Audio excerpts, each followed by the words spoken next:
नमस्कार दोस्तों, मैं नितिन आर्या आपका स्वागत करता हूं आपके अपने YouTube चैनल पाईटेक पर। आज हम डिस्कस करेंगे क्लास 10th का ट्रिग्नोमेट्री चैप्टर जिससे बच्चों को बहुत ज़्यादा डर लगता है। तो हम कोशिश करेंगे इस डर को दूर करने की और इसके बेसिक कंसेप्ट को धीरे धीरे समझने की। तो आइए शुरुआत करते हैं। चैप्टर ट्रिग्नोमेट्री NCERT में 8 चैप्टर है। तो आपने आज तक पढ़ा है कि राइट एंगल ट्रायंगल क्या होती है, आपने आइसोसेलेस ट्रायंगल भी सुना है, आपने इक्विलेटरल ट्रायंगल भी सुना है। राइट एंगल ट्रायंगल एक ऐसे ट्रायंगल जिसमें एक एंगल आपका होता है 90 डिग्री का और बाकी दो एंगल जो होते हैं वो आपके एक्यूट एंगल होते हैं। तो हम इसमें आज डिस्कस करेंगे कि आपका जो चैप्टर है ट्रिग्नोमेट्री, अब इस वर्ड का क्या मतलब है ट्रिग्नोमेट्री का। तो ट्रिग्नोमेट्री का अर्थ होता है, ट्रिग्नोमेट्री एक्चुअल में 3 वर्ड से मिलकर बना हुआ है, ट्राई प्लस गोन प्लस मेट्रोन। ट्राई का मतलब होता है 3, गोन का मतलब होता है साइड्स और मेट्रोन का मतलब होता है मेजर। यानी कि हम 3 साइड जिसकी हैं, यानी कि ट्रायंगल, हम इसकी साइड्स को क्या करेंगे, मेजर करेंगे। तो ये पूरा का पूरा चैप्टर हमारा इस राइट एंगल ट्रायंगल के ऊपर बेस है। अब आपको पता है राइट एंगल ट्रायंगल में 3 एंगल होते हैं और 3 ही साइड होती हैं, इन विच साइड जो आपकी वो है AB, BC और AC, और जो आपके एंगल्स हैं वो है एंगल B आपका 90 डिग्री का और एक एंगल है A और एक एंगल है C।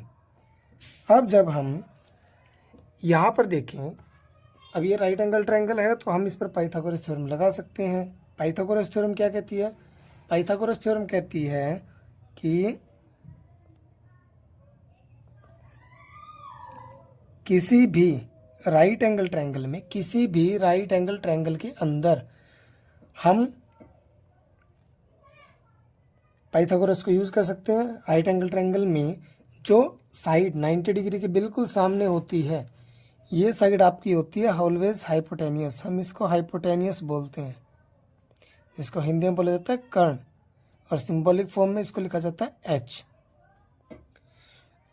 हमने आज तक यही पढ़ा है कि भाई जो नीचे वाली साइड होती है इसको हम बेस बोलेंगे और इस वाली साइड को परपेंडिकुलर यानी कि लंब बोलेंगे। परंतु इस चैप्टर के अकॉर्डिंग ट्रिग्नोमेट्री में बेस और परपेंडिकुलर दोनों डिपेंड करते हैं, हम A एंगल की बात कर रहे हैं या फिर C एंगल की बात कर रहे हैं। अगर हम C एंगल की बात करेंगे तो C के सामने AB साइड आपकी परपेंडिकुलर कहलाएगी और बची हुई साइड आपका बेस कहलाएगी। बट अगर हम एंगल A की बात कर रहे हैं तो A के सामने BC जो साइड है ये हमारी परपेंडिकुलर हो जाएगी और AB हमारी क्या हो जाएगी, बेस। ये वाली साइड हमेशा ही हमारा हाइपोटेनियस रहेगी। तो पाइथागोरस के अनुसार अब हमको पता है इसमें कि AB का स्क्वायर प्लस BC का square is always equal to AC का स्क्वायर। हम कोई भी 2 साइड अगर हमको दी हुई है तो हम इस थ्योरम का यूज करके तीसरी साइड को फाइंड आउट कर सकते हैं। अब हमारे पास यहाँ पर 3 साइड्स हैं, एक है AB, एक है BC और एक है AC। अब अगर हम इन तीनों साइड्स का रेशियो निकालें और मान लेते हैं कि हम सिर्फ एंगल C की बात यहाँ पर कर रहे हैं, तो अगर हम एंगल C की बात यहाँ पर कर रहे हैं तो C के एंगल के सामने जो साइड है आपकी, ये आपकी क्या कहलाएगी, ये कहलाएगी आपकी परपेंडिकुलर, और बची हुई साइड आपकी क्या कहलाएगी, ये कहलाएगी आपका बेस। तो C एंगल के लिए AB आपका कोण है परपेंडिकुलर और BC आपका कोण है बेस। तो अब आपके पास 3 साइड्स हैं यहाँ पर और वो तीनों साइड्स हमारी हैं, एक आपके पास परपेंडिकुलर, एक आपके पास बेस और एक आपके पास हाइपोटेनियस। अब अगर हम तीनों साइड्स को आपस में डिवाइड करते हैं तो क्या मिलता है देखते हैं। यानी हम तीनों साइड्स का आपस में रेशियो फाइंड आउट करेंगे। P को हम H से डिवाइड करते हैं, B को हम H से डिवाइड करते हैं, P को डिवाइड करते हैं B से। अब इन 3 का उल्टा, P को H से डिवाइड किया था, अब H को डिवाइड करते हैं P से, H को डिवाइड करते हैं B से और b को डिवाइड करते हैं p से, तो हमको मिले यहाँ पर 6 रेशियो। इन 6 के अलावा कोई और नहीं बनेगा। तो जो 6 रेशियो हमारे पास हैं, चलो इन 6 रेशियो का नाम रख देते हैं ताकि हमको पता रहे कि हम कब किस रेशियो की बात कर रहे हैं। और सबसे इम्पोर्टेंट बात यहाँ पर यही है कि आपको इन 6 रेशियो का नाम याद होना चाहिए। तो उनका नाम हम रख लेते हैं ताकि हमको धीरे धीरे याद हो जाए। तो जब p/h हम करेंगे यानी परपेंडिकुलर अपॉन हाइपोटेनियस, तो इसका हम नाम रखेंगे साइन। और क्योंकि हमने सभी नाम को सी एंगल के लिए रखा है, तो इस साइन के साथ हम वर्ड लगाएंगे सी, यानी कि हम बात कर रहे हैं साइन एंगल सी की, और जिसको फुल फॉर्म में लिखा जाता है SINE। अगला जो है b/h, इसका नाम रख लेते हैं, b/h का नाम रखते हैं कोसाइन, और इसको हम बोलेंगे कोस सी। थर्ड में p/b है, इसका हम नाम रख लेते हैं टेंजेंट, और इसको हम बोलेंगे टेन सी। h/p जो कि p/h का उल्टा है, तो h/p का नाम साइन का उल्टा हम रखेंगे, और साइन का उल्टा नाम हम यहाँ पर रखते हैं कोसिकेंट,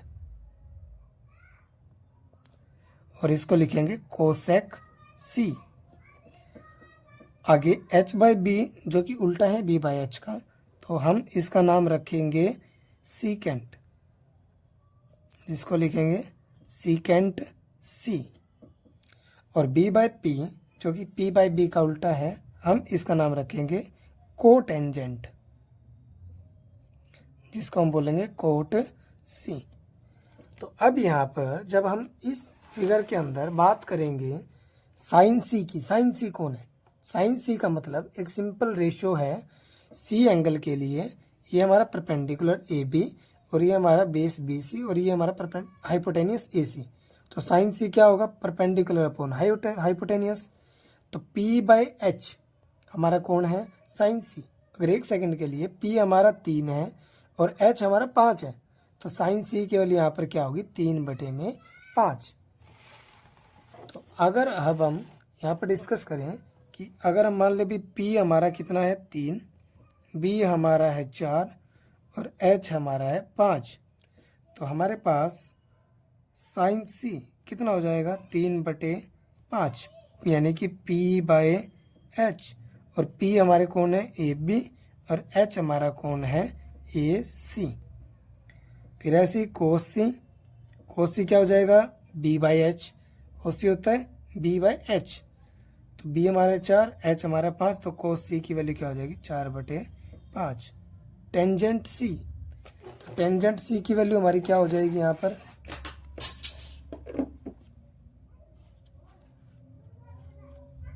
टेंजेंट सी की वैल्यू हमारी यहाँ पर हो जाएगी 3/4। अब इसके अलावा जो बचे हुए 3 है हमारे पास, इनका और देख लीजिए।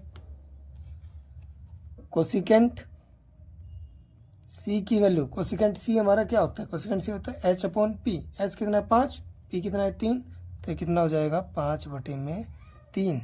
सीकेंट सी, सीकेंट होता है h/b, तो h है 5, b है 4, तो ये हो जाएगा 5/4।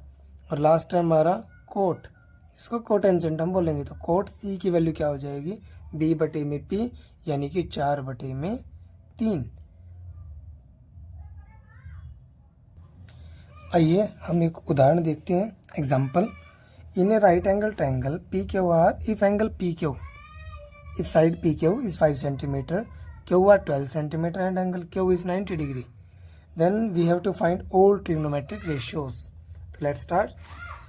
Since PQ is 5 cm, QR is 12 cm, तो सबसे पहले यहाँ पर हमारे PR पता होनी चाहिए कि PR कितनी है। तो हम पाइथागोरस का यूज़ करेंगे। PQ का स्क्वायर प्लस QR का स्क्वायर बराबर है PR का स्क्वायर। PQ है 5, QR है 12, इज इक्वल टू PR का स्क्वायर। 5 का स्क्वायर 25, 12 का square 144, is equal to PR square. 169 is equal to PR square.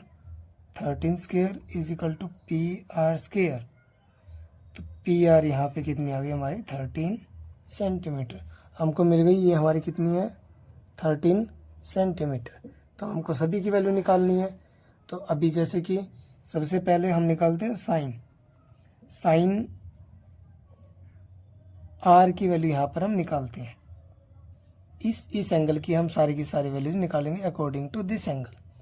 तो साइन आर यहाँ पे क्या रहेगा, साइन आर आपका हो जाएगा आर एंगल के लिए ये वाला परपेंडिकुलर, ये वाला बेस और ये वाला हाइपोटेनियस। तो साइन आर क्या होगा, परपेंडिकुलर अपॉन में hypotenuse 5/13 P/H is equal to 5/13। Sine R हो गया। कोस आर यहाँ पे क्या हो जाएगा, कोस आर हो जाएगा आपका B/H और आर के लिए परपेंडिकुलर तो ये B/H 12/13।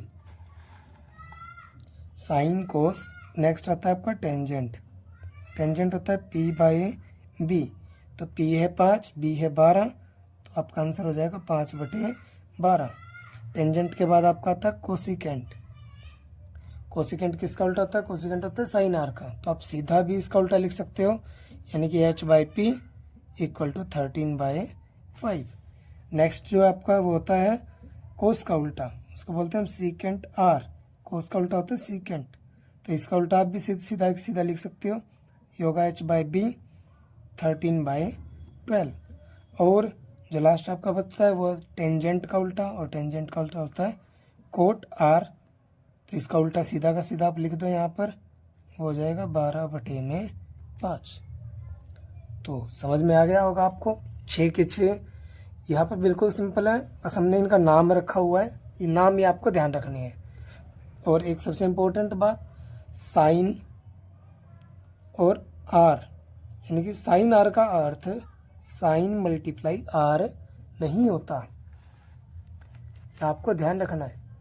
साइन आर का अर्थ साइन मल्टीप्लाई आर नहीं होता।